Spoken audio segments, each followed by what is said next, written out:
ഡീക്കനെ ഒന്ന് പരിചയപ്പെടുത്താമോ? ഈശോമിശിഹായ്ക്ക് സ്തുതിയായിരിക്കട്ടെ. എൻ്റെ പേര് ഡീക്കൻ ജേക്കബ് പടമറ്റം, നോബി എന്നാണ് വിളിക്കുന്നത്. എൻ്റെ വീട് പുളിങ്കുന്നിലാണ്. അതിപുരാതനമായ പുളിങ്കുന്ന് ഫൊറോന ദേവാലയമാണ് എൻ്റെ ഇടവക. വീട്ടിൽ മമ്മി മാത്രമേ ഉള്ളൂ. പപ്പ മരിച്ചുപോയി. 2 വർഷം മുമ്പ് പപ്പ മരിച്ചുപോയി. പെങ്ങളുണ്ട്. പെങ്ങളെ കെട്ടിച്ചു. ചങ്ങനാശ്ശേരിയിലാണ് കല്യാണം കഴിച്ചിരിക്കുന്നത്. ഡീക്കൻ ഇന്നിവിടെ ഇരിക്കാൻ കാരണം ഡീക്കൻ്റെ ദൈവവിളിയാണ്. ഡീക്കൻ്റെ ദൈവവിളിയെക്കുറിച്ച് ഒന്ന് ഷെയർ ചെയ്യാമോ? എനിക്ക് ചെറുപ്പം തൊട്ട് അങ്ങനെ ദൈവവിളി അങ്ങനെ ഒരു വൈദികനാകണമെന്നൊന്നും അങ്ങനെ ആഗ്രഹം തോന്നിയിട്ടില്ല. ഒരു 10ാം ക്ലാസ് കഴിഞ്ഞ് +2 കഴിഞ്ഞൊന്നും അങ്ങനെ ആഗ്രഹം തോന്നിയിട്ടില്ല. പക്ഷേ SP കോളേജിലെ ഒരു ജീവിതം, ഞാൻ ലേറ്റ് വൊക്കേഷൻ ഞാനൊരു 24ാം വയസ്സിലാണ് സെമിനാരി ചേരുന്നത്. അപ്പോൾ എനിക്ക് SP കോളേജിലെ ഒരു ജീവിതം എന്നെ ഒത്തിരി സ്വാധീനിച്ചിട്ടുണ്ട്. അവിടുത്തെ ജീവിതം, അവിടുത്തെ അച്ഛന്മാരും ഒക്കെ ആണെങ്കിലും എന്നെ ഒത്തിരി സ്വാധീനിച്ചിട്ടുണ്ട്. ഞാനവിടെ BSc മാത്തമാറ്റിക്സ് ആയിരുന്നു. 2010-13 കാലഘട്ടത്തിലാണ് അവിടെ പഠിച്ചത്. അതിനുശേഷം പിന്നെ ഞാൻ MCA പഠിച്ചു. അപ്പം BSc കഴിഞ്ഞ സമയത്ത് ഞാനിങ്ങനെ ഒരു അച്ഛനാണോ എന്നൊക്കെയുള്ള ആഗ്രഹം ഇങ്ങനെ പ്രകടിപ്പിച്ചപ്പോൾ എന്നോട് വെയിറ്റ് ചെയ്യാൻ, ഞാൻ പല അച്ഛന്മാരോട് സംസാരിച്ചപ്പോൾ ഒന്ന് വെയിറ്റ് ചെയ്യാൻ പറഞ്ഞു എന്നോട്. പിന്നെ ഞാൻ MCA കഴിഞ്ഞ സമയത്ത് MCA പഠിച്ചുകൊണ്ടിരിക്കുന്ന ഒരു കാലഘട്ടത്തിൽ എനിക്ക് കൂടുതലായിട്ട് ഇങ്ങനെ വൈദികനാണോ എന്നുള്ളൊരു പ്രചോദനം ഉണ്ടായി. പിന്നെ MCA പഠനം കഴിഞ്ഞു. ഞാൻ അതിനെപ്പറ്റി പലരോട് സംസാരിച്ചു, വെയിറ്റ് ചെയ്യാൻ പറഞ്ഞു. അങ്ങനെ പിന്നെ പഠനം കഴിഞ്ഞ ഉടനെ ജോലിയിലേക്ക് ഞാൻ പ്രവേശിച്ചു. കാക്കനാടാണ് ജോലി ചെയ്തത്, ഒരു സോഫ്റ്റ്വെയർ കമ്പനിയിലാണ്. അപ്പോൾ അവിടെ ജോലി ചെയ്ത സമയത്ത് ഞാൻ കൂടുതൽ ഇതിനെപ്പറ്റി ചിന്തിക്കാൻ തുടങ്ങി. ഒരു വൈദികനാകുന്നതിനെ പറ്റിയൊക്കെ കൂടുതലായിട്ട് ചിന്തിക്കാൻ തുടങ്ങി. അപ്പോൾ ഞാൻ അതിനെപ്പറ്റി പലരോടും അച്ഛന്മാരോടൊക്കെ സംസാരിച്ചപ്പോൾ അവർ പറഞ്ഞു പിന്നെ എനിക്ക് മുന്നോട്ട് പോകാനായിട്ടുള്ള ഒരു എല്ലാം ക്രമീകൃതമായിട്ട് വന്നു. തമ്പുരാൻ എല്ലാം നല്ല രീതിയിൽ ക്രമീകരിച്ചു തന്നു. വൈദികനാകാൻ പ്രേരിപ്പിച്ച എന്തെങ്കിലും ഘടകങ്ങളുണ്ടോ? അതായത് ഞാൻ എന്തുകൊണ്ട് വൈദികനാണോ എന്ന് എന്നോട് ഇങ്ങനെ ചോദിക്കുമ്പോൾ ഞാൻ to serve the people, especially the weakest and poorest in the society എന്നാണ് ഞാൻ പറയാറുള്ളത്. അതായത് സമൂഹത്തിൽ, അതായത് ഞാനൊരു സാധാരണ മനുഷ്യനാണ്. അപ്പം സാധാരണക്കാരുടെ ഇടയിൽ ഒരു സാധാരണക്കാരനെ പോലെ ജീവിച്ച് ഒരു ക്രിസ്തുവിൻ്റെ പ്രതിപുരുഷനാകുവാനായിട്ടാണ് ഞാൻ ആഗ്രഹിക്കുന്നത്. അപ്പോൾ ഞാനത് എല്ലാവരോടും ഞാൻ അങ്ങനെ പറയാറായിട്ടുള്ളത്. പ്രത്യേകിച്ച് ഞാൻ SP കോളേജിലാണെങ്കിലും പല വൈദികരെ കണ്ട്, പ്രത്യേകിച്ച് ജോൺ ജെ ചാവറയച്ചൻ ഞങ്ങൾ വിളിക്കുന്ന അച്ഛൻ ഒരു ലേറ്റ് വൊക്കേഷനാണ്. MSc എല്ലാം കഴിഞ്ഞ് അച്ഛൻ സെമിനാരി ചേരുന്നത്. അച്ഛൻ മാത്തമാറ്റിക്സ് കഴിഞ്ഞിട്ടാണ് അച്ഛൻ സെമിനാരി MSc മാത്സ് ആയിരുന്നു. അതിനുശേഷം അച്ഛന് പട്ടം കിട്ടിക്കഴിഞ്ഞിട്ട് 2010 അച്ഛൻ ആദ്യമായിട്ട് പിന്നെ അവിടെ ഒരു അപ്പോയിൻമെൻറ്റ് വരുന്നത്. അപ്പോൾ അച്ഛൻ്റെ ആദ്യത്തെ ഒരു ബാച്ചിലെ ആദ്യത്തെ സ്റ്റുഡൻ്റായിട്ട്, മീൻസ് ആ ഫസ്റ്റ് ബാച്ചിൽ ഞങ്ങളുടെ ആനിമേറ്റർ അച്ഛനായിട്ടായിരുന്നു അച്ഛൻ വരുന്നത്. അപ്പം അച്ഛൻ്റെ ഒരു ജീവിതം പ്രത്യേകമായിട്ട് സ്വാധീനിച്ചിട്ടുണ്ട്. ഒപ്പം തന്നെ അവിടെ ഞങ്ങളെ പഠിപ്പിച്ച ഒരു പ്രൊഫസർ ജിനു എന്ന്, ഇപ്പോൾ അദ്ദേഹം ഇപ്പോൾ ഒരു CMI വൈദികനാണ്. അദ്ദേഹം ആ കോളേജിലെ പ്രൊഫസറായിരുന്നു, ജിനു പുളിയുറുമ്പിൽ. അപ്പം അച്ഛൻ്റെ ആ ഒരു ജീവിതം, അച്ഛൻ ആ ഒരു അധ്യാപകനായിട്ട് തന്നെ ജീവിച്ചു. ഞാൻ പിന്നെ ഒരു MCAക്ക് പഠിച്ചിരുന്ന കാലഘട്ടത്തിലാണ് ഞാൻ അറിയുന്നത് അദ്ദേഹം ഇങ്ങനെ സെമിനാരിയിൽ പോയി എന്നുള്ള കാര്യം അറിയുന്നത്. ഇപ്പോൾ ഒരു CMI വൈദികനായിട്ട് അദ്ദേഹം ശുശ്രൂഷ ചെയ്യുകയാണ്.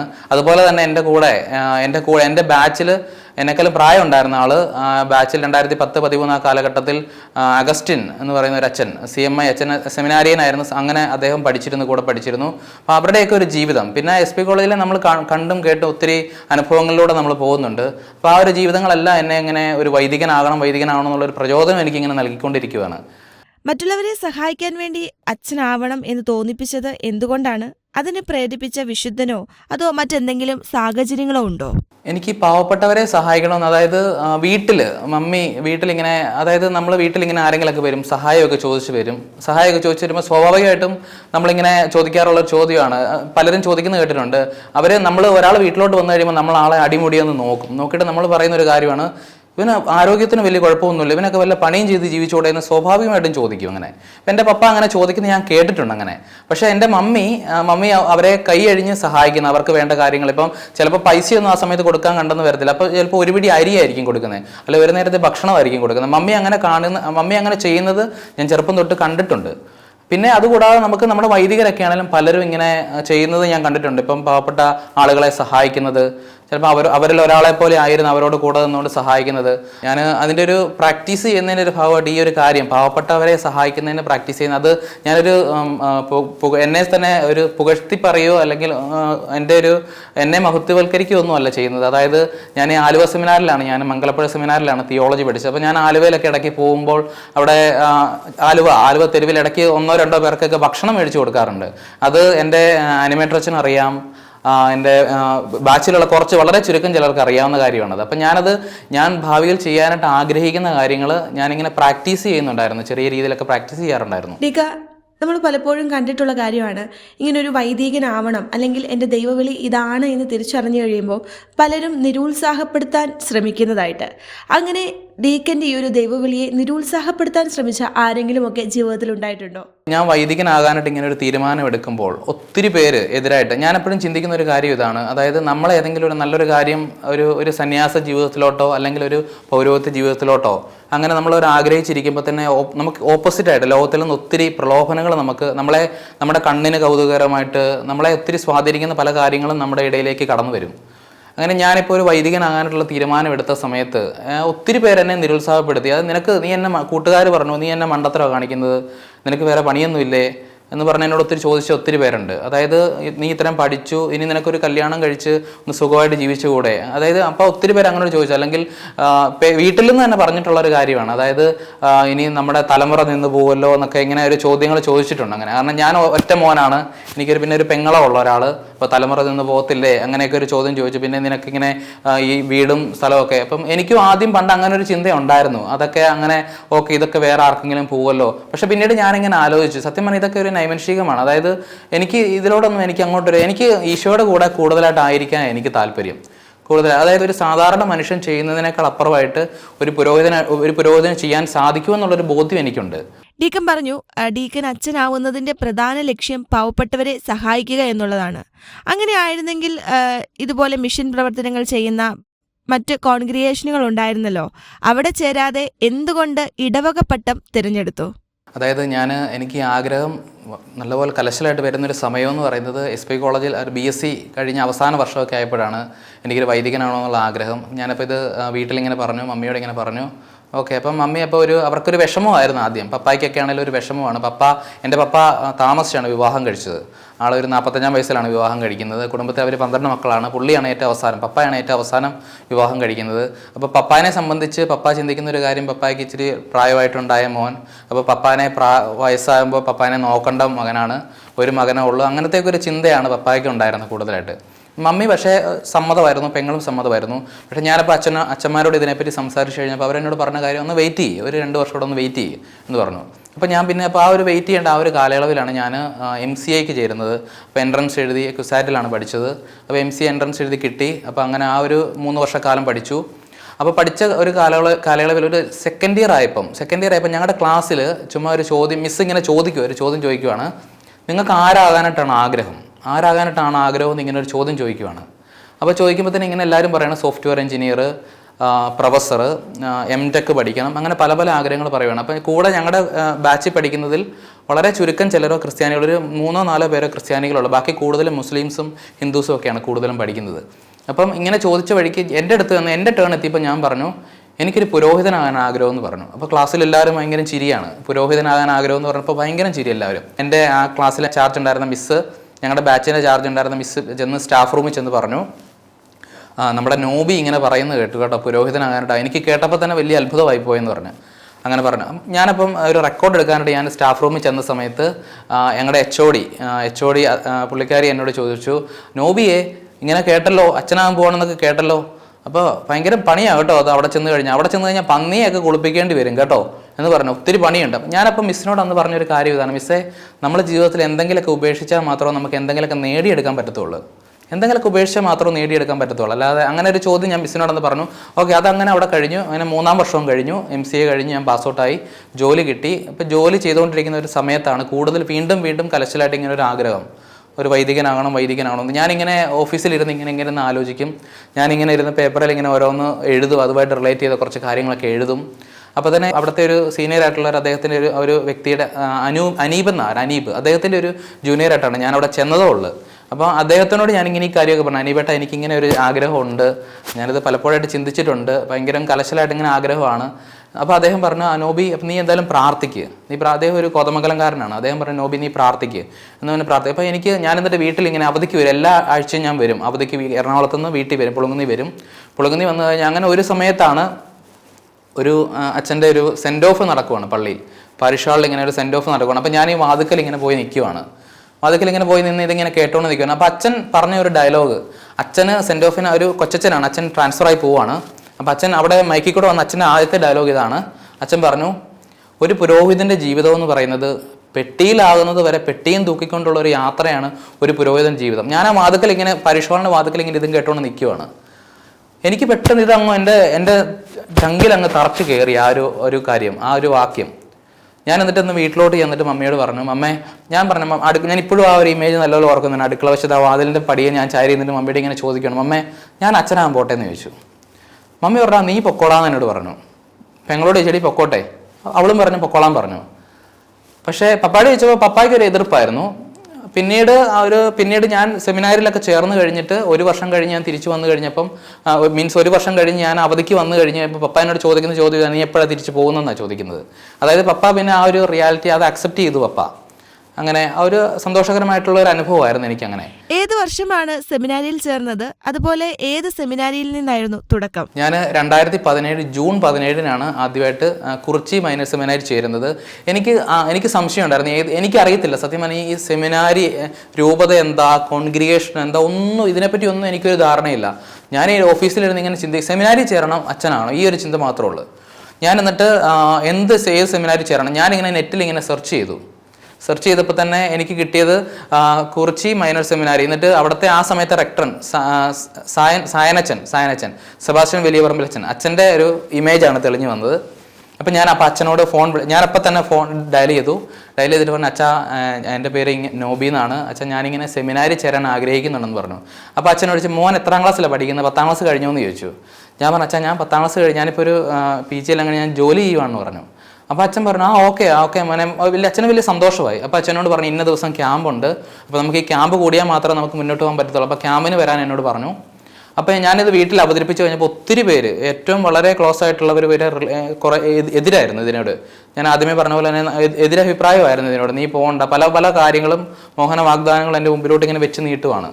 അപ്പം എതിര് പറഞ്ഞപ്പോൾ തന്നെ പക്ഷേ ഞാൻ അങ്ങനെ തീരുമാനം എടുത്ത് എന്തായാലും ഒന്ന് ക്യാമ്പിന് പോകാം. അപ്പം അങ്ങനെ പക്ഷേ ആ സമയത്ത് CBSE പരീക്ഷയുടെ എന്തോ ഒരു വ്യത്യാസങ്ങൾ വന്നുകൊണ്ട് ആ ക്യാമ്പ് മാറ്റി വെക്കുകയാണ് ചെയ്തത്. ക്യാമ്പ് മാറ്റി വെച്ചപ്പോൾ എനിക്ക് നല്ല വിഷമമായി. അത് കഴിഞ്ഞ് പിന്നെ ക്യാമ്പ് വേറൊരു ദിവസം വെച്ചു. അപ്പോൾ ഞാൻ പറഞ്ഞു ഓക്കെ എന്തായാലും ഈ ക്യാമ്പിന് പോയേക്കാന്ന് പറഞ്ഞുകൊണ്ട് ആ ക്യാമ്പിന് ഞാൻ വരാനായിട്ട് തയ്യാറെടുക്കുകയാണ്. അപ്പോൾ ഞാൻ വീട്ടിൽ മമ്മിയോട് മാത്രമേ പറഞ്ഞുള്ളൂ, മമ്മി ഞാൻ ക്യാമ്പ്, വേറെ ആരോടും ഞാൻ പറഞ്ഞില്ല. എന്നോട് പോകണ്ടെന്ന് പലരും പറഞ്ഞു, ഞാൻ ആരോടും പറഞ്ഞില്ല. ഞാൻ മമ്മിയോട് മാത്രം പറഞ്ഞു, മമ്മി ഞാൻ എന്തായാലും ഈ ക്യാമ്പിന് പോവാണ് എന്ന് പറഞ്ഞു. ഞാൻ അവിടുന്ന് ഓഫീസിൽ നിന്ന് അവധിയെടുത്ത് വന്നു ക്യാമ്പിന് കൂടി. ക്യാമ്പിന് അന്ന് 130 പേരോളം ഉണ്ടായിരുന്നു, ഏകദേശം 130 പേർക്കടുത്തുണ്ടായിരുന്നു. 30 പേർക്ക് ആ സമയത്ത് സെലക്ഷൻ ഉള്ളത്. അപ്പം ഞാനങ്ങനെ ക്യാമ്പ് കൂടി എനിക്ക് സെലക്ഷൻ കിട്ടി. അപ്പം ഞാൻ ഓഫീസിലായിരുന്ന സമയത്ത് ഞാനന്ന് 3 അച്ഛന്മാർ സ്പിരിച്വൽ ഫാദർ, റെക്ടറച്ചൻ, വൈസ് റെക്ടറച്ചൻ 3 പേര് അന്ന് വീട്ടിൽ വന്ന് വീട്ടിലെ സാഹചര്യങ്ങളൊക്കെ നോക്കി ഓക്കെ എന്നെ സെലക്ട് ചെയ്തെന്ന്. അപ്പം ഞാൻ ആ സമയത്ത് വീട്ടിൽ വരുമ്പോൾ ഞാൻ ഓഫീസിലാണ്. അപ്പം മമ്മി എന്നോട് പറഞ്ഞെടാ അച്ഛന്മാർ വന്നിട്ടുണ്ട് കേട്ടോ വീട്ടിൽ, അപ്പം വരണോ ഇങ്ങനെ പറഞ്ഞു, നിന്നെ സെലക്ട് ചെയ്തിട്ടുണ്ടെന്ന് പറഞ്ഞു. അങ്ങനെ ഒരു ഫോമും കൊടുത്തിട്ട് പോയി. അപ്പം ഫോം കൊടുത്തില്ല. അപ്പം പപ്പായ ചെറിയൊരു എതിർപ്പ് പ്രകടിപ്പിച്ചുകൊണ്ട്, മീൻസ് പപ്പായ്ക്ക് ഒരു ചെറിയ താല്പര്യക്കുറവ് പോലെ തോന്നിയുകൊണ്ട് അച്ഛൻ പറഞ്ഞു ഫോം എന്തായാലും കൊച്ചച്ഛനെ കൊണ്ട് ഏൽപ്പിക്കാമെന്ന് പറഞ്ഞു. കൊച്ചച്ഛനെ ഏൽപ്പിക്കാം, പിന്നെ എപ്പോഴെങ്കിലും ഇത് അവർ ആ റിയാലിറ്റി അക്സെപ്റ്റ് ചെയ്ത് കഴിഞ്ഞാൽ നമുക്ക് ഫോം ഫില്ല് ചെയ്ത് എടുക്കാമെന്ന് പറഞ്ഞു. ഓൾറെഡി എനിക്ക് സെലക്ഷൻ ആയി, 30 പേരുടെ കൂട്ടത്തിൽ ഞാനുണ്ട്, സെലക്റ്റഡായി. അത് കഴിഞ്ഞ് പിന്നെ കുറച്ച് ദിവസങ്ങൾ കഴിഞ്ഞു ഈ കാര്യം എല്ലാവരും ഏകദേശം സമ്മതിച്ചു കഴിഞ്ഞ് അപ്പോഴാണ് ഒരു കാര്യം അറിയുന്നത്. മമ്മി എന്നോട് വിളിച്ചു പറഞ്ഞു, എടാ ചെറിയൊരു വിഷയമുണ്ട്, ചെറിയൊരു കമ്മ്യൂണിക്കേഷൻ ഗ്യാപ്പ് വന്നു, നീ അപ്പം ഇനി ചേരുന്നില്ല എന്നുള്ളൊരു ധാരണ അച്ഛന്മാർക്ക് വന്നിട്ടുണ്ട്, അതുകൊണ്ട് ഓൾറെഡി സെലക്ഷൻ കഴിഞ്ഞെന്ന് പറഞ്ഞു. സെലക്ഷൻ പ്രൊസീജിയർ കഴിഞ്ഞു, നിന്നെ ഓൾറെഡി സെലക്ട് ചെയ്തിരുന്നു, പക്ഷേ 30 പേർക്ക് ഓൾറെഡി സെലക്ഷൻ കഴിഞ്ഞു, നീ വരുന്നില്ല എന്നുള്ള ധാരണയിൽ അച്ഛന്മാർ ആ ഒരു സെലക്ഷൻ അവിടെ പ്രോസസ്സ് ക്ലോസ് ചെയ്തെന്ന് പറഞ്ഞു. അങ്ങനെ പറഞ്ഞപ്പോൾ എനിക്ക് നല്ല വിഷമമായി. ഞാൻ എന്ത് ചെയ്തു, ഞാൻ എറണാകുളത്തായിരുന്നു. എറണാകുളത്ത് നിന്ന് രാത്രിയിൽ ഞാൻ വണ്ടി എടുത്ത് വന്ന് രാത്രി 11:30 ആയപ്പോൾ ഞാൻ കുറിച്ചി മൈനർ സെമിനാരി വന്നു. വന്നപ്പോൾ തന്നെ ഞാൻ അവിടെ കാണുന്നിരുന്നു പറഞ്ഞാൽ റെക്ടറച്ചൻ, വൈസ് റെക്ടറച്ചൻ, സ്പിരിച്വൽ ഫാദർ, ഇവർ 3 പേരോടെ റെക്ടറച്ചനെ മുറിക്കാതിരുന്നിട്ട് അവർ ഡിസ്കഷനാണ്, പുതിയ വരാൻ പോകുന്ന പിള്ളേരെ പറ്റിയൊക്കെ അവർ ഡിസ്കസ് ചെയ്യുവാണ്. അപ്പോൾ ഞാനപ്പോൾ ബാഗൊക്കെ തൂക്കി നിൽക്കുവാണ്. അപ്പോൾ ഞാനപ്പം അച്ഛൻ്റെ റെക്ടറച്ചനെ മുറിക്കാത്ത, അച്ഛൻ എന്നെ ഓർക്കുന്നില്ലേ? അപ്പോൾ പറഞ്ഞാൽ ഓർക്കുന്നുണ്ട്, നോബി അല്ലേ എന്ന് പറഞ്ഞാൽ ഓർക്കുന്നുണ്ട് എന്ന് പറഞ്ഞാൽ ഞാൻ അച്ഛനെ മുറിക്കാത്തൊരു അച്ഛൻ ഞാൻ പറഞ്ഞു, അച്ഛാ ചെറിയൊരു കമ്മ്യൂണിക്കേഷൻ ഗ്യാപ്പ് വന്നു, അതുകൊണ്ട് എൻ്റെ സെലക്ഷൻ മിസ്സായെന്ന് ഞാൻ വിചാരിക്കുവാണ്, എനിക്ക് ആഗ്രഹമുണ്ടെന്ന് പറഞ്ഞു. അച്ഛൻ പറഞ്ഞ നോബി അത് നമുക്കിപ്പോൾ പ്രത്യേകിച്ചൊന്നും ചെയ്യാൻ പറ്റത്തില്ല, ഓക്കെ സെലക്ഷൻ ഫുള്ള് ഇതായി കഴിഞ്ഞു. എന്നിട്ട് എന്നെ ലിസ്റ്റ് കാണിച്ചു, 30 പേരുടെ പേരെഴുതിയ ലിസ്റ്റ് എന്നെ എടുത്ത് കാണിച്ചു, ഇതാണെന്ന് പറഞ്ഞു. ഇപ്പോൾ എൻ്റെ കണ്ണങ്ങ് നിറഞ്ഞു ഒഴുകും. ഞാൻ വൈകിട്ടൊന്നും ഭക്ഷണം പോലും കഴിച്ചിട്ടില്ല. റെക്ടറച്ചൻ എന്നോട് ചോദിച്ചു, നോബി വല്ലതും കഴിച്ചായിരുന്നത്? ഞാൻ പറഞ്ഞു, അച്ഛൻ ഞാനൊന്നും കഴിച്ചിട്ടില്ല, വല്ലതും നോബി കഴിക്കുന്നോന്ന് ചോദിച്ചു. അപ്പം രാത്രി 11:30 ഓർക്കണേ. അപ്പം ഞാൻ പറഞ്ഞു, ഇല്ല അച്ഛാ, കഴിക്കുന്നില്ല. അച്ഛൻ എന്നെ എന്നാൽ കുറിച്ചി ഔട്ട് പോസ്റ്റിൽ കൊണ്ടുവന്ന് ഇറക്കിയാൽ മതി, കുറിച്ചി കാലായിപ്പടിയിൽ ഇറക്കിയാൽ മതി എന്ന് ഞാൻ അച്ഛനോട് പറഞ്ഞു. അച്ഛൻ ഉടനെ റീജൻ്റ് ബ്രദറിനോട് പറഞ്ഞു, ബ്രദറെ ഒന്ന് കൊണ്ട് ആക്റ്റീവെ കൊണ്ടാക്കാമെന്ന് ചോദിച്ചു. അപ്പോൾ റീജൻ്റ് ബ്രദർ പറഞ്ഞു, അപ്പോൾ അച്ഛൻ തന്നെ പറഞ്ഞു, ഓക്കെ എന്നാൽ ശരിയാണ്, ഞാൻ തന്നെ നോബിയെ കൊണ്ടാക്കുന്ന. അച്ഛൻ കാർ എടുത്തുകൊണ്ട് വന്നു. കാറെ കൊണ്ട് കുറിച്ച് ബസ് കിട്ടുന്നത് കുറച്ചുകൂടെ മുന്നോട്ട് മാറിയാണ് ബസ് കിട്ടുന്നത്. അവിടെ കൊണ്ട് അച്ഛൻ എന്നെ ഇറക്കി വിട്ടു. അപ്പം ഞാനങ്ങനെ പോയി കഴിഞ്ഞ് ഞാൻ പിന്നെ പള്ളിയിൽ ചെന്നിട്ട് വികാരിയച്ഛനോട് ഇങ്ങനെ പറഞ്ഞു, അച്ഛാ ഇങ്ങനെ ഒരു, അന്ന് മാത്യു ചൂരോടിയച്ഛനാണ്. അച്ഛൻ എന്നെ ഒത്തിരി സപ്പോർട്ട് ചെയ്തിട്ടുണ്ട്. എനിക്ക് ഒരിക്കലും മറക്കാൻ പറ്റാത്തൊരു വ്യക്തിത്വമാണ് അച്ഛൻ മാത്യു ചൂരോടിയച്ഛൻ. അച്ഛനപ്പോൾ എന്നോട് ഇങ്ങനെ പറഞ്ഞു, ഓക്കെ എന്തായാലും ഞാനൊന്ന് സംസാരിക്കട്ടെ, കുഴപ്പമൊന്നുമില്ല, നീ വിഷമിക്കൊന്നും വേണ്ടെന്ന് പറഞ്ഞു. പിറ്റേ ദിവസം ഞാൻ വീണ്ടും ഓഫീസിൽ പോയി എനിക്ക് ഞാനൊന്ന് കരഞ്ഞു, ശരിക്കും ഒന്ന് കരഞ്ഞു. അങ്ങനെ കരഞ്ഞു. അതിനുശേഷം പിന്നെ ഞാൻ അച്ഛൻ കുറച്ച് മാത്യു ചൂരോടി അച്ഛൻ സംസാരിച്ചു കഴിഞ്ഞിട്ട് പിന്നെ പിതാവിനെ കാണുന്നൊരു പ്രൊസീജിയറുണ്ട്. അതായത് സെമിനാരി സെലക്ഷൻ കഴിഞ്ഞ് കുറച്ച് ദിവസം, സെമിനാരി വരുന്നതിന് കുറച്ച് ദിവസം മുമ്പ് പിതാവിനെ കണ്ടൊന്നുകൂടെ കൺഫേം ആക്കണം എല്ലാവരും കൂടെ.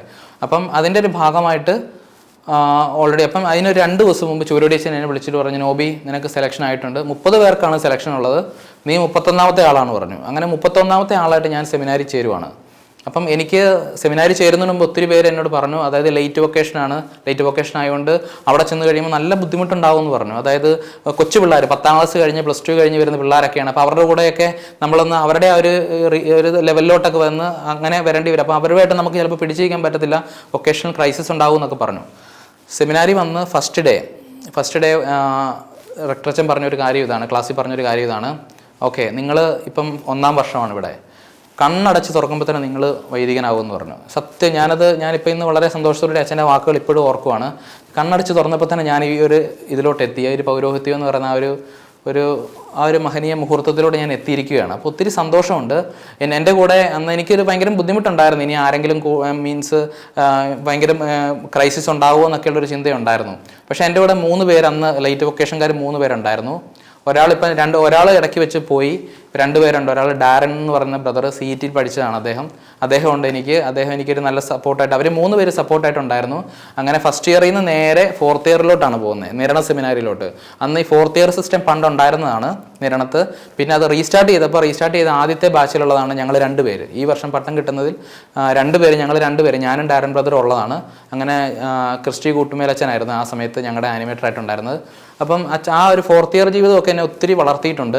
പിന്നെ അതിനുശേഷം 1ൽ നിന്ന് നേരെ 4, 4ൽ നിന്ന് നേരെ 7ലോട്ടാണ് വരുന്നത്, 7ാം വർഷത്തിലോട്ടാണ് വരുന്നത്. എനിക്ക് ഡിഗ്രിയൊക്കെ കഴിഞ്ഞുകൊണ്ട് ഒരു 4 വർഷത്തെ ഇളവ് കിട്ടിയായിരുന്നു. അങ്ങനെ 7ാം വർഷത്തിലോട്ട് വരുന്ന ഫിലോസഫി വടവാതൂർ വരുന്നു. 2 വർഷം ഫിലോസഫി, 3 വർഷത്തെ ഫിലോസഫി 2 വർഷം കൊണ്ട് തീർക്കാൻ സാധിച്ചു. അതിനുശേഷം റീജൻസി ചെയ്തു. റീജൻസി ചാൻസറിയിലായിരുന്നു ആദ്യത്തെ ഒരു 6 മാസക്കാലം. അതിനുശേഷം ഫാമിലി അപ്പോസ്റ്റലേറ്റിലായിരുന്നു 6 മാസക്കാലം. അങ്ങനെ 1 വർഷം അരമനയിൽ തന്നെയായിരുന്നു. ഒത്തിരി അരമനയെ കൂടുതൽ അടുത്തറിയാനൊക്കെ സാധിച്ച ഒരു അവസരമായിരുന്നത്. പിതാക്കന്മാരെയൊക്കെ കൂടുതൽ അടുത്തറിയാനായിട്ടും അച്ഛന്മാരെയൊക്കെ കൂടുതലും അവിടുത്തെ നമ്മുടെ ഓരോ സ്ഥാപനങ്ങളെയും ഇതുമായിട്ട് ബന്ധപ്പെട്ടിരിക്കുന്ന സ്ഥാപനങ്ങളെയൊക്കെ കൂടുതൽ അടുത്തറിയാനായിട്ട് സാധിച്ച ഒരു അവസരങ്ങളായിട്ടൊക്കെയാണ് ഇത് ദൈവത്തിൻ്റെ ഒരു വലിയ കൃപയായിട്ട് കരുതുന്നത്. അതിനുശേഷം ആലുവ മംഗലപ്പുഴ സെമിനാരിയിൽ തിയോളജി പഠനം കഴിഞ്ഞു. ഈ ഒരു ജീവിതത്തിനിടയിൽ അല്ലെങ്കിൽ ഈ ഒരു കാലയളവിൽ ഒരുപാട് അച്ഛന്മാരെ അടുത്തറിയാൻ സാധിച്ചിട്ടുണ്ടാവും. അങ്ങനെ അച്ഛന്മാരെ അടുത്തറിഞ്ഞപ്പോൾ ഉണ്ടായ അനുഭവങ്ങൾ ഒന്ന് പങ്കുവയ്ക്കാമോ? അതായത് നമ്മളെല്ലാവരും സാധാരണ മനുഷ്യരാണ്. അപ്പം നമ്മൾ പൊതുവേ ആളുകൾ സംസാരിക്കുന്ന ഒരു കാര്യം ഇതാണ്, അതായത് ഏതെങ്കിലും ഒരു അച്ഛന്മാർക്ക് എന്തെങ്കിലുമൊക്കെ കുറവുകൾ വന്നു കഴിഞ്ഞാൽ ഒരു വലിയ സമൂഹത്തെ മൊത്തം അടച്ചാക്ഷേപിക്കുന്നത്, അതായത് അച്ഛന്മാർ മൊത്തം പോക്കാണ്, അല്ലെ സന്യസ്തർ മൊത്തം പോക്കാണെന്ന് പറയുന്ന ഒരു സംവിധാനത്തിലാണ് പലപ്പോഴും നമ്മൾ ആയിരിക്കുന്നത്. അപ്പം ഞാനും ആദ്യം പണ്ടൊക്കെ അങ്ങനെ ചിന്തിച്ചിരുന്നൊരു കാലം. പക്ഷേ അച്ഛന്മാരെ കൂടുതലായിട്ട് അടുത്തറിഞ്ഞു കഴിഞ്ഞപ്പോൾ മനസ്സിലായി നമ്മൾ മനുഷ്യരാണ്, കുറവുകളുണ്ട്. അപ്പോൾ ചെറിയൊരു ബലഹീനതകളൊക്കെ, ചെറിയൊരു സമൂഹത്തിൽ ചിലപ്പോൾ കുറവുകളുണ്ടെന്ന് പറഞ്ഞുകൊണ്ട് നമ്മൾ ആരെയും ആക്ഷേപിക്കേണ്ട കാര്യമൊന്നുമില്ല. അപ്പോൾ എനിക്ക് കൂടുതൽ മനസ്സിലാക്കാൻ, അച്ഛന്മാരെ കൂടുതൽ അടുത്തറിഞ്ഞപ്പോൾ എനിക്ക് അറിയാൻ സാധിച്ചു അവരുടെ ഒരു വിശുദ്ധ ജീവിതം. പ്രത്യേകിച്ച് അരമനയിലൊക്കെ ആയിരുന്ന സമയത്ത്, പ്രത്യേകിച്ച് നമ്മുടെ പിതാക്കന്മാർ, പെരുന്തട്ട പിതാവ്, ആ സമയത്ത് പെരുന്തട്ട പിതാവായിരുന്നു മെത്രാപ്പോലിത്ത ആയിരുന്നിട്ടുള്ളത്. അപ്പോൾ പെരുന്തട്ട പിതാവിനെ കൂടുതൽ അടുത്ത് ഏത് പാതിരാത്രി കയറി വന്നാലും പിതാവിൻ്റെ കാനോന നമസ്കാരങ്ങൾ മുടക്കത്തില്ല. പിതാവിന് പ്രൈവറ്റ് ചാപ്പലുണ്ട്. പിതാവ് അവിടെ പ്രാർത്ഥനയിലൊക്കെ ആയിരിക്കുന്നത് ഞങ്ങൾ കണ്ടിട്ടുണ്ട്. അപ്പം പിതാവിൻ്റെ കൂടെ പ്രൈവറ്റ് കുർബാന അർപ്പിക്കാനായിട്ടും ഒക്കെ ചിലപ്പം റീജൻ്റ് ബ്രദറിൻ്റെ കൂടെ ചിലപ്പോൾ ഞാനായിരിക്കും കൂടുതലായിട്ട് കാണുന്നത്. അപ്പം പിതാവിൻ്റെ കൂടെ കുർബാന അർപ്പിക്കാനായിട്ടും അപ്പം പിതാവ് ഫുൾ പ്രൈവറ്റ് ആയിട്ടാണെങ്കിൽ പോലും ഫുൾ വെസ്റ്റ്മെൻസ് ഒക്കെ അണിഞ്ഞ് ആൾ കുർബാന അർപ്പിക്കുക. നമുക്ക് നല്ലൊരു മാതൃകയാണത്. അപ്പം അങ്ങനെ ഒരിക്കലിങ്ങനെ കാണുന്ന പിതാവ് എൻ്റെ ജ്യൂസ് കൊടുക്കാനായിട്ട് ഞങ്ങൾ മുറിക്കകത്ത് ചെല്ലുമ്പോൾ തന്നെ പിതാവ് ഒരു ദൂരയാത്ര കഴിഞ്ഞിട്ട് വരുവാണ് ആൾ. അപ്പം ഞങ്ങൾ നോക്കി പിതാവ് മുറിക്കകത്തില്ല. ഞാൻ ജ്യൂസ് കൊണ്ട് ഈ കൊടുക്കാനായിട്ട് പോയതാണ്. അപ്പം പിതാവ് മുറിക്കകത്തില്ല. അപ്പം നോക്കുമ്പോൾ പിതാവ് ചാപ്പലിൽ ഇരിക്കുവാണ്. ചാപ്പലിരുന്ന് പിതാവ് ലലിയാ പ്രാർത്ഥന ചൊല്ലിക്കൊണ്ടിരിക്കുകയാണ്. അത്രയും ടയേർഡായിട്ട് വന്നിട്ടും ആൾ ലലിയാ പ്രാർത്ഥന ചൊല്ലുവാണ്, പ്രാർത്ഥനകൾ ചൊല്ലുവാണ്. അപ്പോൾ നമുക്കതൊക്കെ ഒരു വലിയ പ്രചോദനം. അതുപോലെ തന്നെ തറയിപ്പിതാവാണേലും ദീർഘസമയം നമ്മൾ വൈകുന്നേരത്തെ ലലിയാ പ്രാർത്ഥനയൊക്കെ കഴിഞ്ഞിട്ടാണേലും ദീർഘസമയം പിതാവ് ചാപ്പലിലായിരിക്കും, ധ്യാനത്തിലായിരിക്കുന്നതൊക്കെ ഞങ്ങൾ കാണാറുണ്ട്. അപ്പോൾ ഞങ്ങൾക്ക് ഇതൊക്കെ കണ്ടു കഴിയുമ്പോൾ തന്നെ വലിയൊരു മാതൃകയാണ്. അതുപോലെ തന്നെ പല അച്ഛന്മാരെയാണേലും പിന്നെ ഞാൻ ഒരു കാര്യം ചിന്തിക്കുന്ന ഒരു കാര്യം ഇതാണ്. അതായത് നമ്മളിപ്പം ഞാനിപ്പം പ്രത്യേകിച്ച് അങ്ങനെ ഒരു അച്ഛന്മാരെ കണ്ടിട്ടുണ്ട്. ഞങ്ങൾ ഈശോനെ കണ്ടിട്ട് തന്നെയാണ് ഇറങ്ങി പുറപ്പെട്ടത്. പക്ഷേ നമ്മളൊരു ചിന്തിക്കേണ്ട ഒരു കാര്യം ഇതാണ്, അച്ഛന്മാർ എല്ലാവരും തന്നെ കുറവുകളുള്ള, ആരും പെർഫെക്റ്റ് ആയിട്ടുള്ളത് ആരും ഈ ലോകത്തിലില്ല, എല്ലാവരും കുറവുകളുള്ളതാണ്.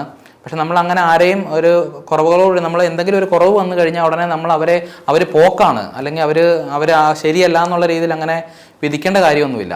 പിന്നെ അച്ഛന്മാരിലുണ്ട് നന്മകളും തിന്മകളും ഉണ്ട്. ഞാൻ അങ്ങനെ കുറേ ഒരു ബക്കറ്റ് ലിസ്റ്റ് പോലെ ഞാൻ കുറേ കാര്യങ്ങൾ ഇങ്ങനെ നോട്ട് ചെയ്ത് വെച്ചിട്ടുണ്ട്. അതായത് ചിലപ്പം ഒരച്ഛനിൽ നമ്മളൊരു കുറവ് കാണുമ്പോൾ തന്നെ ഞാനത് മനസ്സിൽ ചിന്തിക്കുന്ന കാര്യമാണ്, ഓക്കെ ഇങ്ങനെ ഒരു കുറവുണ്ട്, ഓക്കെ ഇതെൻ്റെ ജീവിതത്തിൽ പാടില്ല.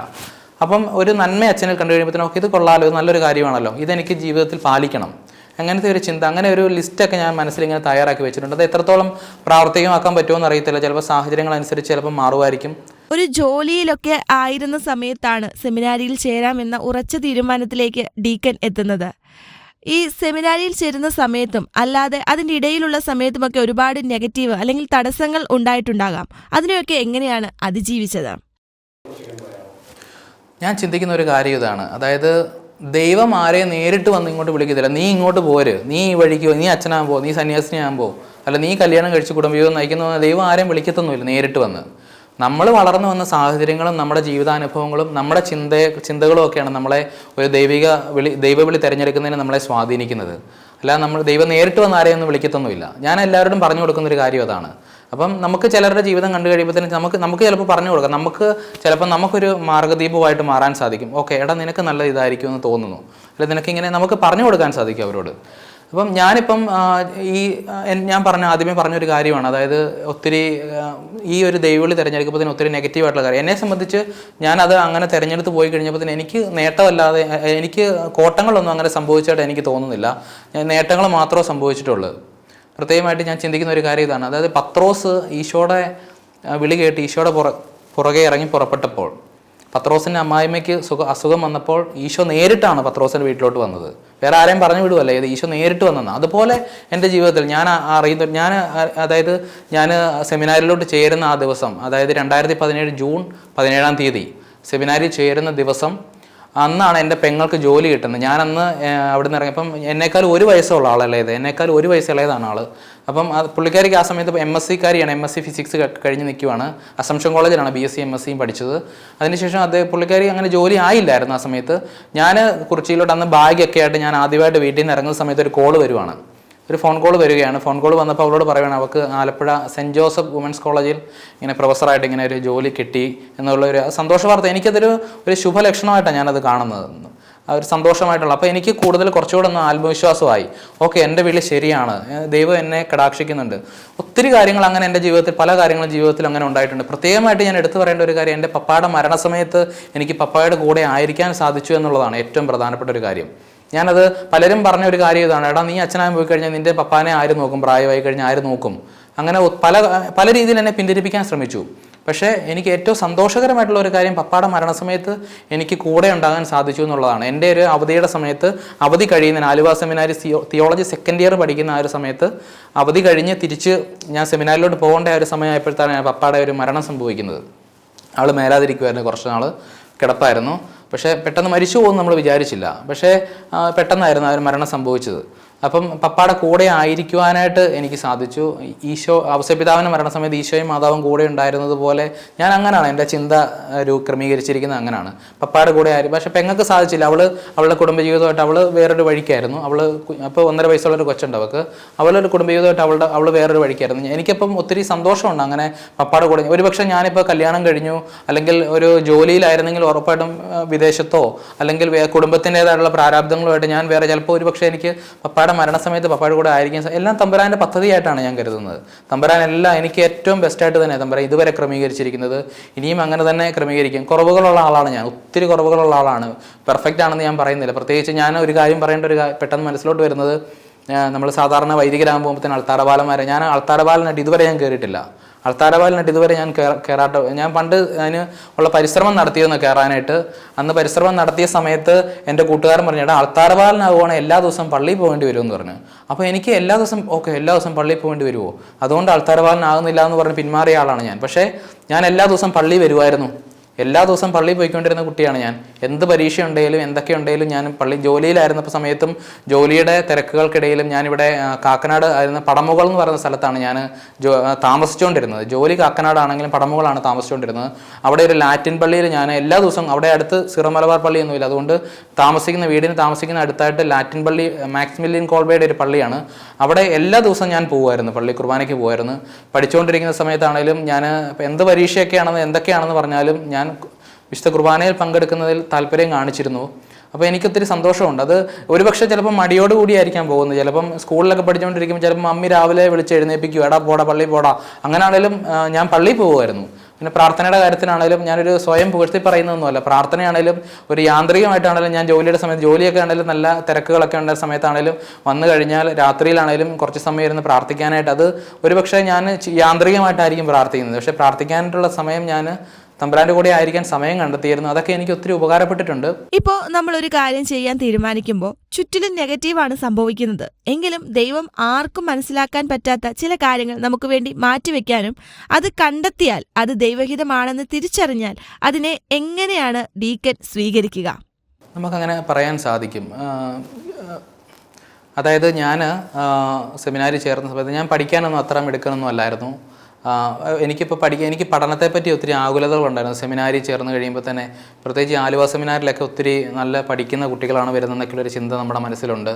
അപ്പം എനിക്കപ്പോൾ പഠനത്തിൻ്റെ മേഖലയിൽ വരുമ്പോഴത്തേന് എനിക്ക് എങ്ങനെയായി തീരും എന്നുള്ള കാര്യം, പിന്നെ ഞാനിങ്ങനെ ഒരു പഠിത്തം കഴിഞ്ഞ് വരുവാണ്, വേറൊരു പഠനത്തിൻ്റെ ഒരു ഇത് കഴിഞ്ഞിട്ട് ഈ ഒരു മേഖലയിലോട്ട് വരുമ്പോഴത്തേന് എനിക്ക് പഠിക്കാൻ നല്ല ബുദ്ധിമുട്ടൊക്കെ ഉണ്ടായിരുന്നു, ആകുലതകളൊക്കെ ഉണ്ടായിരുന്നു. അപ്പോൾ ഒത്തിരി പേര് എന്നെ സെമിനാരിൽ ചേരുന്നതിന് മുമ്പ് എന്നോട് പറഞ്ഞു, ഒത്തിരി നെഗറ്റീവായിട്ട് പറഞ്ഞു, അവിടെ ഭയങ്കര പാടാണ് പഠിക്കാനുണ്ട്, അതുപോലെ ഒത്തിരി പഠിക്കാനുണ്ട്, അപ്പോൾ ചിലപ്പോൾ നമുക്ക് ബുദ്ധിമുട്ടായിട്ട് വരും. പിന്നെ പ്രത്യേകിച്ച് കൊച്ചു പിള്ളേരുടെ കൂടെ പഠിക്കുമ്പോഴൊക്കെ അതിൻ്റേതായ ബുദ്ധിമുട്ടുകൾ വരും.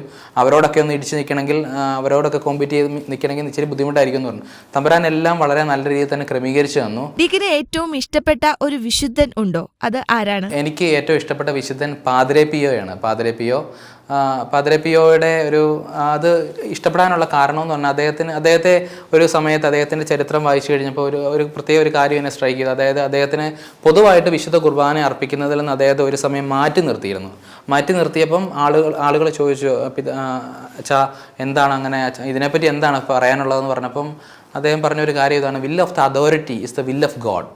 Will of the authority is the will of God. അപ്പോൾ അത് എന്നെ ഒത്തിരി സ്ട്രൈക്ക് ചെയ്തു. കാരണം അധികാരികൾ പറയുന്നത് ദൈവഹിതം പോലെ, ദൈവം പറയുന്നത് പോലെ പറഞ്ഞ് സ്വീകരിക്കുന്ന ഒരു മനോഭാവം. അപ്പോൾ എനിക്ക് പാദ്രെ പിയോനെ അത്രയ്ക്കും ഇഷ്ടമാണ്. അദ്ദേഹത്തിൻ്റെ ഒരു ജീവിത ചരിത്രം വായിച്ചു കഴിഞ്ഞപ്പോഴും അദ്ദേഹത്തിൻ്റെ ജീവിത ശൈലിയും എല്ലാം ഒത്തിരി എന്നെ സ്വാധീനിച്ചിട്ടുണ്ട്. ബൈബിളിലെ ഏറ്റവും ഇഷ്ടപ്പെട്ട ഒരു വചനഭാഗം ഞങ്ങളുമായിട്ടൊന്ന് പങ്കുവയ്ക്കാമോ? ബൈബിളിലെ ഭാഗം മത്തായിയുടെ സുവിശേഷം 10-ാം അധ്യായം 8-ാം വാക്യം, ദാനമായി നിങ്ങൾക്ക് ലഭിച്ചു, ദാനമായി തന്നെ കൊടുക്കുകയും. ഞാൻ ചിന്തിക്കുന്ന ഒരു കാര്യം, എല്ലാം തമ്പുരാൻ്റെ ദാനമാണ്. നമുക്കുള്ളതെല്ലാം തമ്പുരാൻ്റെ ദാനമാണ്. ഒന്നുമില്ല, ഞാനിപ്പോൾ ഇവിടെ ഇങ്ങനെ ആയിരിക്കുന്നു, എല്ലാം തമ്പുരാൻ്റെ ദാനമാണ്. ഇനി അടുത്ത നിമിഷത്തെപ്പറ്റി എനിക്കറിയത്തില്ല, തമ്പുരാനിൽ ആശ്രയിച്ച് മുന്നോട്ട് പോകാമെന്ന് പറയത്തുള്ളൂ. ഞാൻ എൻ്റെ പട്ടത്തെപ്പറ്റിയൊക്കെ ചോദിക്കുവാണെങ്കിൽ ഞാൻ എന്നാണ് പട്ടം, നമ്മൾ അവധിക്ക് വീട്ടിൽ വരുമ്പോൾ തന്നെ എല്ലാവരും ചോദിക്കുന്ന ഒരു ചോദ്യമാണ്, നാട്ടുകാരും വീട്ടുകാരെ ചോദിക്കുന്നത് എന്നാണ് പട്ടം എന്ന് ചോദിക്കും. ഞാൻ പറയുന്നത് ദൈവം അനുവദിച്ചാൽ 2025-ലാണ്. ഡേറ്റ് പോലും പറയാം, ദൈവം അനുവദിച്ചാൽ 2025. ഞാൻ അങ്ങനെ പറയാൻ ആഗ്രഹിക്കുന്നു. ദൈവം അനുവദിച്ചാൽ അത്രേ പറയുന്നുള്ളൂ. എന്നാണ് തിരുപ്പട്ടം? എൻ്റെ പട്ടം 2025 ഡിസംബർ 28-ാം തീയതി ഞായറാഴ്ച ഉച്ച കഴിഞ്ഞ് 2:15-നാണ്. അന്ന് കുഞ്ഞിപ്പൈതങ്ങളുടെ ദിനമാണ്, അന്ന് എൻ്റെ ജന്മദിനം കൂടിയാണ്. എനിക്കന്ന് 33 വയസ്സാവുകയാണ്, പൂർത്തിയാവുകയാണ്. ഈശോയുടെ പ്രായമാണ്. അപ്പം ഞാൻ ഈശോയുടെ പ്രായം എന്ന് പറയുമ്പോൾ തന്നെ പലരും പറയും ഈശോ ക്രൂശിൽ കയറിയ പ്രായമല്ലേ, ഈശോ ക്രൂശിൽ കയറിയ പ്രായമല്ലേ, നല്ല പ്രായം. ഞാൻ പറഞ്ഞു ഈശോ ക്രൂശിൽ കയറിയ പ്രായം എന്നല്ല പറയേണ്ടത്, ഈശോ ബലിയായ പ്രായം. ഈശോ ബലിയായ പ്രായം എന്ന് പറയുന്നതാണ് അതിൻ്റെ ഒരു ഭംഗി. ഡീക്കന്റെ പഴയ പ്രൊഫഷനിലേക്ക് തിരിച്ചു പോകണമെന്ന് എപ്പോഴെങ്കിലും തോന്നിയിട്ടുണ്ടോ? എനിക്ക് ഇടയ്ക്ക് ലീവ് ചെയ്യണമെന്ന് ആഗ്രഹം തോന്നിയിട്ടുണ്ട്. എനിക്ക് പഠിച്ചുകൊണ്ട് വരുമ്പോൾ, പ്രത്യേകിച്ച് ഫിലോസഫി കാലഘട്ടത്തിൽ എനിക്ക് ലീവ് ചെയ്യണമെന്ന് പ്രത്യേകിച്ച് പഠനത്തിൻ്റെതുള്ള ഫിലോസഫി എല്ലാം കൂടെ അങ്ങോട്ട് തലയിലോട്ട് കയറിയിട്ട് ഞാനപ്പം അച്ഛനോട്, എൻ്റെ ആനിമേറ്റർ അച്ഛനായിരുന്ന അച്ഛനോട്, ജോൺസൺ നിലനിരപ്പയിൽ അച്ഛനോട് ഞാനിങ്ങനെ ഇതിനെപ്പറ്റി ഇങ്ങനെ ഒരു കോൺഫറൻസിൻ്റെ സമയത്ത് അച്ഛനോട് പറഞ്ഞു. അപ്പോൾ അച്ഛനിങ്ങനെ സെമിനാരിയുടെ മുറ്റത്തൂടെ ഞങ്ങളിങ്ങനെ ഒരുമിച്ച് നടക്കുന്ന സമയത്ത് അച്ഛനോട് പറഞ്ഞു, അച്ഛൻ എനിക്ക് ഭയങ്കര ബുദ്ധിമുട്ടാണ് കേട്ടോ ഇത് പഠിക്കാനായിട്ട്, എനിക്ക് പറ്റുന്നില്ല അച്ഛൻ, ഞാൻ ബ്രേക്ക് എടുക്കാനായിട്ട് ഇങ്ങനെ ആഗ്രഹിക്കുന്നുണ്ട്, പക്ഷേ എനിക്ക് ഈ പഠനത്തിൻ്റെ മേഖല വരുമ്പോൾ ബാക്കി എല്ലാ കാര്യങ്ങളിലും ഓക്കെയാണ് അച്ഛാ, പഠനത്തിൻ്റെ മേഖല വരുമ്പോൾ എനിക്ക് ഇച്ചിരി ബുദ്ധിമുട്ടാണെന്ന് പറഞ്ഞു. ഞാൻ ഈ ഫിലോസഫി പഠിച്ചിട്ടൊന്നും തലയിൽ കയറുന്നില്ല. അപ്പോൾ എന്നോട് നോബി, അത് സാരമില്ല, തമ്പുരാനെല്ലാം ക്രമീകരിച്ച് തരും, നമുക്ക് എന്തായാലും ഒരു ഫിലോസഫി പഠിച്ചാൽ മാത്രമോ തിയോളജിയിലോട്ട് പോകാൻ പറ്റത്തുള്ളൂ, അത് കടക്കാൻ പറ്റത്തുള്ളൂ എന്ന് എന്നോട് അച്ഛനെന്ന് പറഞ്ഞു. അച്ഛൻ എന്നെ ഒത്തിരി സഹായിച്ചിട്ടുണ്ട്, എൻ്റെ പഠനത്തിൻ്റെ മേഖലയിലൊക്കെ ആണെങ്കിലും ഒത്തിരി എന്നെ സപ്പോർട്ട് ചെയ്തിട്ടുണ്ട്, കാര്യങ്ങളൊക്കെ പറഞ്ഞു തന്നിട്ടുണ്ട്, ഒത്തിരി സപ്പോർട്ട് ചെയ്തിട്ടുണ്ട് അച്ഛൻ എന്നെ. ഈ ഒരു സെമിനാരി ജീവിതം തുടങ്ങിക്കഴിഞ്ഞ് ജീവിതത്തിൽ എന്തെങ്കിലുമൊക്കെ നിയന്ത്രണങ്ങൾ കൊണ്ടുവന്നിട്ടുണ്ടോ? അതിനെക്കുറിച്ച് ഒന്ന് ഷെയർ ചെയ്യാവോ? അതായത് ഞാൻ എന്നെ പുകഴ്ത്തി പറയുന്നതൊന്നുമല്ല, ഒരു ദൈവാനുഭവം. അതായത് എനിക്ക് എൻ്റെ ശരീരത്തിൻ്റെ മേഖലയിൽ എനിക്കൊരു നിയന്ത്രണം വരുത്താൻ സാധിച്ചൊരു അനുഭവമാണ്. അതായത് എനിക്ക് സ്വാഭാവികമായിട്ട് കുട്ടനാട്ടുകാരനായതുകൊണ്ട് നമുക്ക് കൂടുതലും ഈ ഇറച്ചിയൊക്കെ ആണെങ്കിലും, പ്രത്യേകിച്ച് താറാവും ഒക്കെ ആണെങ്കിലും നമുക്ക് കൂടുതൽ അവൈലബിൾ ആയിട്ട് കിട്ടുന്നതാണ്. അപ്പം അങ്ങനെ ഇറച്ചിയോട് എനിക്ക് നല്ല കൊതിയുള്ള ഒരാളാണ് ഞാൻ. അപ്പം ഞാൻ ഈ 4th ഇയർ എത്തിയപ്പോൾ, നിരണ സെമിനാറിൽ എത്തിയ സമയത്ത് ഞാനിങ്ങനെ ഒരു തീരുമാനമെടുത്തു. അതായത് ഇനി കുറച്ച് നാളെ തന്നെ ഇറച്ചി വേണ്ടാന്ന് വയ്ക്കാം. അപ്പോൾ ഒരു ജന്മദിനത്തിൽ തന്നെ അങ്ങ് തീരുമാനം എടുത്തേക്കാന്ന് വെച്ചാൽ, അങ്ങനെ 2018 ഡിസംബർ 28 മുതൽ ഞാൻ 27 വരെ ഞാൻ ഇറച്ചി കഴിച്ചിട്ട് ഞാൻ പറഞ്ഞു, ഓക്കെ ഇനി എന്തായാലും കുറച്ച് നാളത്തിന് ഞാൻ ഇറച്ചി കഴിക്കുന്നില്ല, അതുകൊണ്ട് ഇറച്ചി ഒന്ന് ഉപേക്ഷിച്ചേക്കാം, കുറച്ച് നാളത്തിന് മാംസം കഴിക്കുന്നില്ല എന്നുള്ളൊരു തീരുമാനം എടുത്തു. അങ്ങനെ 2018 ഡിസംബർ 28 മുതൽ ഞാൻ ഇറച്ചി ഉപേക്ഷിക്കുകയാണ് ചെയ്തത്. അങ്ങനെ ഉപേക്ഷിച്ച് കുറച്ച് നാളത്തേനെന്ന് ഉദ്ദേശിച്ചിട്ടുള്ളൂ ഞാൻ. അപ്പം ഞാനപ്പം ആദ്യം പറഞ്ഞ പോലെ തന്നെ നമ്മൾ ചില ഉപേക്ഷകളൊക്കെ വരുത്തപ്പോൾ തന്നെ നമ്മുടെ മുമ്പിൽ പ്രലോഭനങ്ങൾ കൂടുതൽ വന്നുകൊണ്ടിരിക്കും. അപ്പം ഞാൻ ആ ഉപേക്ഷ വരുത്തി പിറ്റേ വർഷം തൊട്ട് പിന്നെ ചെല്ലുന്നിടത്തെല്ലാം നല്ല ഇറച്ചിയാണ്, എല്ലായിടത്തും ഇറച്ചി, പന്നി, പോത്ത് എല്ലാം നമ്മുടെ മുമ്പിൽ ഇങ്ങനെ വിഭവസമൃദ്ധമായിട്ട് നിൽക്കുവാണ്. അപ്പം നമുക്ക് സ്വാഭാവികമായിട്ട് ഇപ്പോഴും കൊതിയുണ്ട് കേട്ടോ, ഇപ്പോഴും ഇറച്ചി കഴിക്കാനായിട്ടുള്ള കൊതിയുണ്ട്. പക്ഷേ ഞാനിപ്പം അന്ന് തുടങ്ങിയതാണ്, ഞാനൊരു കുറച്ച് നാളെന്ന് പറഞ്ഞ് നീട്ടിക്കൊണ്ട് പോയതാണ്. പക്ഷേ ഒരു 7 വർഷമായിട്ട് ഞാനിപ്പം മാംസാഹാരം കഴിക്കുന്നില്ല, ഒരു മാംസവും കഴിക്കുന്നില്ല. അപ്പം അത് എനിക്ക് ഒരു അഭിമാനമുണ്ട് അതിൻ്റെ അകത്ത്. ഞാനത് എന്നെ മഹത്വവൽക്കരിക്കാൻ പറയുന്നതല്ല, എനിക്കൊത്തിരി സന്തോഷമുണ്ട് ആ കാര്യത്തിൽ. അങ്ങനെ ഞാനിനി തീരുമാനം എടുത്തു, ഇനി അഥവാ ഞാൻ വൈദികനായില്ലെങ്കിലും ഞാനിനി ഒരിക്കലും ഇറച്ചി കഴിക്കുന്നില്ല, മാംസാഹാരം കഴിക്കുന്നില്ല എന്നുള്ളൊരു തീരുമാനം, അത് മരണം വരെ ആ ഒരു തീരുമാനത്തിലോട്ട് പോകാനായിട്ടാണ് ഞാൻ ആഗ്രഹിക്കുന്നത്. അപ്പം ഞാനിപ്പോൾ ഇതിനെപ്പറ്റി എൻ്റെ സ്പിരിച്വൽ ഫാദറിനോട്, കോടിക്കലച്ഛനോട് ഇതിനെപ്പറ്റി സംസാരിച്ചു. കോടിക്കലച്ഛനാണ് എൻ്റെ സ്പിരിച്വൽ ഫാദർ, വർഗീസ് കോടിക്കൽ. അച്ഛനോട് സംസാരിച്ചപ്പോൾ അച്ഛനോട് പറഞ്ഞു, ഓക്കെ നോബി, നല്ല കാര്യമാണ്, ഇറച്ചി കഴിക്കേണ്ട, കുഴപ്പമില്ല, പക്ഷെ നമ്മൾ മീനും മുട്ടയൊക്കെ കഴിച്ചോണം. കാര്യം എന്നാണ് പറഞ്ഞാൽ, അത് കഴിച്ചില്ലെങ്കിൽ ഭാവിയിൽ നമുക്ക് നമ്മുടെ എല്ല്, നഖം, പല്ല് ഇതിനൊക്കെ ബുദ്ധിമുട്ടുകൾ വരാൻ സാധ്യതയുണ്ട്. അതുകൊണ്ട് ഇങ്ങനത്തെ കാര്യങ്ങളൊക്കെ കഴിച്ചോണം. അപ്പോൾ അങ്ങനെ അത് എല്ലാം മിനിമത്തിൽ കഴിക്കുക, പക്ഷേ മാംസാഹാരം ഇങ്ങനെ നിയന്ത്രിക്കുന്ന കുഴപ്പമില്ല, നല്ല കാര്യമാണെന്ന് എന്നോടന്ന് എന്നെ പ്രോത്സാഹിപ്പിച്ച് വിട്ടാണ് അച്ഛൻ. അപ്പോൾ സ്പിരിച്വൽ ഫാദറിനോട് ചോദിച്ചിട്ടാണ് ഞാൻ ഈ കാര്യം ചെയ്തത്.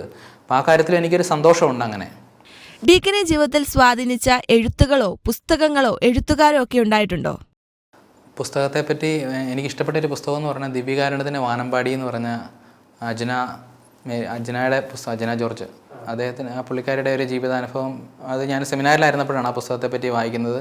ഞാൻ ആ പുള്ളിക്കാരുടെ ആ ഒരു കബറിടത്തിൽ ഞാൻ പോയിട്ടുണ്ട്, തൈക്കുടത്ത് അദ്ദേഹത്തിൻ്റെ പുള്ളിക്കാരുടെ കബറിടത്തിൽ പോയി ഞാൻ പ്രാർത്ഥിക്കാനൊക്കെയുള്ള അവസരം ഉണ്ടായിട്ടുണ്ട്. അപ്പോൾ ആലുവ സെമിനാറിലായതുകൊണ്ട് എനിക്ക് അങ്ങോട്ട് പോകാൻ എളുപ്പമായിരുന്നു.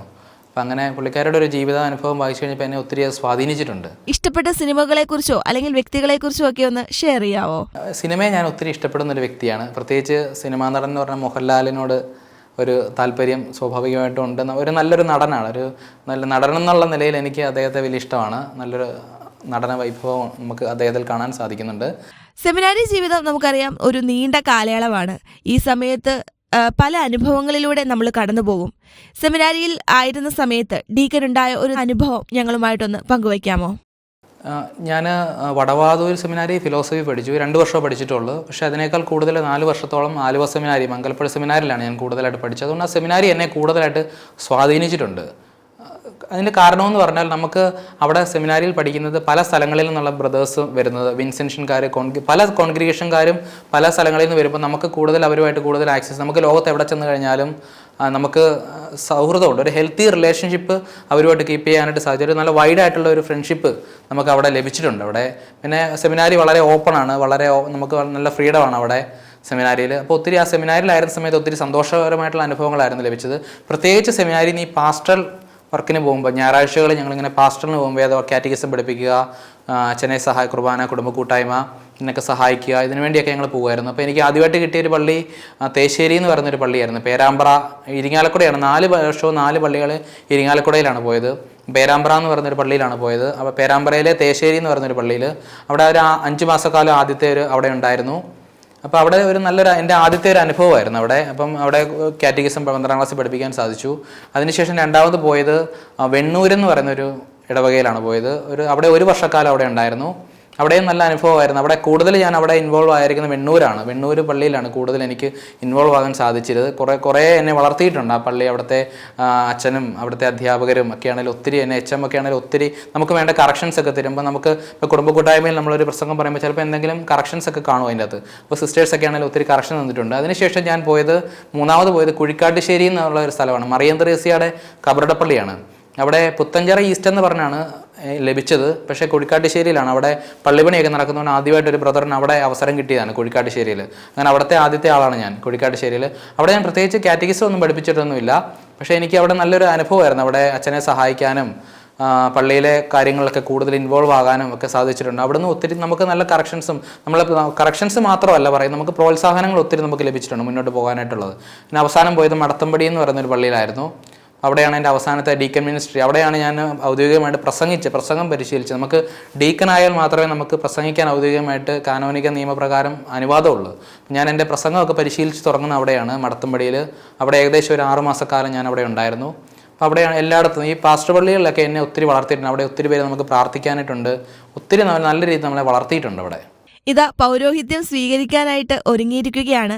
പൗരോഹിത്യം സ്വീകരിച്ചു കഴിഞ്ഞ് ഒരു അച്ഛനായി കഴിയുമ്പോൾ ഏറ്റവും കൂടുതൽ പ്രവർത്തിക്കണമെന്ന് ആഗ്രഹിക്കുന്ന ഏതെങ്കിലും ഒരു മേഖലയുണ്ടോ?